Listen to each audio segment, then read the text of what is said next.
Pelaksanaan hari pertama rangkaian kegiatan haul dan ziarah kubro ulama dan aulia Kota Palembang Darussalam tahun 2024 pada Jumat 1 Maret 2024 yang dimulai pukul 07.00 dari Masjid Darul Muttaqin, Pasar Kuto Palembang.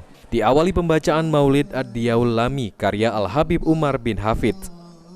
Dilanjutkan dengan arak-arakan berjalan menuju pemakaman Habib Agil bin Yahya, kemudian dilanjutkan ke pemakaman Gubah Duku Palembang untuk berziarah ke pemakaman Habib Ahmad bin Syekh bin Syahab. Habib Abdurrahman bin Hasan Al-Habsyi, Ketua Panitia Ziarah Kubro Palembang mengatakan, ziarah kubro tahun ini lebih ramai dari tahun sebelumnya, lantaran jemaah dari luar daerah Kota Palembang bahkan dari mancanegara sudah mulai mengikuti ziarah kubro di hari pertama. Sementara pada pelaksanaan ziarah kubro pada tahun-tahun sebelumnya, jemaah yang berasal dari luar daerah datang di hari kedua dan di puncak acara yakni di hari ketiga. Alhamdulillah luar biasa dari tahun ke tahun. Tahun ini lebih ramai dari tahun-tahun kemarin.